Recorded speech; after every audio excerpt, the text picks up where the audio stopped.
بسم اللہ الرحمن الرحیم۔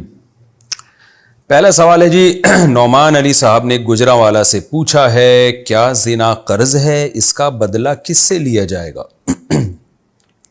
حضرت حسین ابن علی رضی اللہ عنہ کا یہ قول سوشل میڈیا پہ لوگ شیئر کر رہے ہیں کہ زنا ایک قرض ہے، جس نے کیا اس کے گھر والوں سے ادا کیا جائے گا۔ کیا یہ بات شرعی لحاظ سے درست ہے؟ سوشل میڈیا پہ پتہ نہیں کیا کیا چیزیں لوگ اہل اللہ کی طرف اور اہل بیت کی طرف اور صحابہ کی طرف منسوب کر کے نقل کر دیتے ہیں۔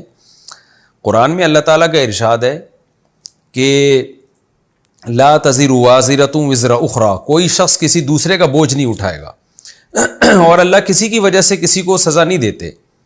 ام للانسان ما تمنا، کہ قرآن مجید میں سورہ نجم میں ہے کہ لیس للانسان الا ما سعی، کہ انسان کو وہی ملے گا جس کی اس نے کوشش کی، تو جو کوشش کرے گا اسی کو ملے گا، اور اتنا ہی ملے گا جتنی اس نے کوشش کی۔ اچھی کوشش کی تو اچھا ملے گا، بری کوشش کی تو برا ملے گا۔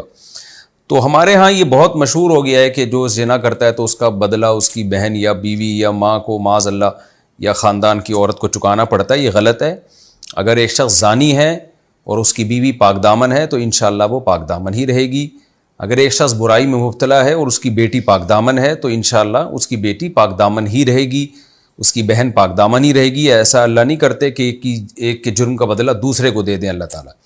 البتہ یہ بات اپنی جگہ درست ہے کہ جب گھر میں مرد پاک دامن نہیں ہوتا تو اس کے برائی کی نحوست اور بے برکتی دوسرے پہ پڑتی ہے۔ اس طور پہ پڑتی ہے کہ جب باپ فار ایگزامپل زنا کرتا ہے تو بچوں کے دل میں نا زنا کی برائی کم ہو جائے گی، وہ سوچیں گے یار ہمارا باپ یہ کام کرتا تھا، تو بیٹے بھی ہو سکتا ہے یہ سوچ کے اس زنا کی طرف جائیں۔ بیٹیوں کے دل سے بھی برائی کم ہو جائے، کیونکہ جب وہ دیکھیں گے کہ یہ ایک خاندان کا سربراہ غلط کر رہا ہے تو اس سے غلط چیز کا غلط ہونے کا کانسیپٹ دماغ سے نکل جاتا ہے۔ تو اس لیے عام طور پہ جو پرہیزگار لوگ ہیں گھر میں تقویٰ پرہیزگاری انہی کے ہوتی ہے، اور عام طور پہ جو برے لوگ ہیں ان کی نسلیں بھی عام طور پہ بری ہوتی ہیں۔ تو وہ اس لیے نہیں ہوتی کہ اللہ نے ان کو زبردستی اس قرضے کا چکانے اللہ نے ان کے ذمہ لگا دیا ہوتا ہے کہ اب یہ قرضہ تم چکاؤ گے، نہ بلکہ اس لیے کہ انہوں نے اپنے باپ دادا کو ایک برائی میں دیکھا ہوتا ہے تو وہ اس سے مانوس ہو جاتے ہیں۔ اس کی مثال ایسے جیسے مشرک ماں باپ کے گھر میں جو بچے پیدا ہوتے ہیں بڑے ہو کر اکثر وہ بھی مشرک ہی بنتے ہیں۔ کیوں؟ انہوں نے اپنے والدین کو دیکھا بتوں کے سامنے جھکتے ہوئے، شرک کرتے ہوئے، تو ان کے دل سے برائی نکل جاتی ہے۔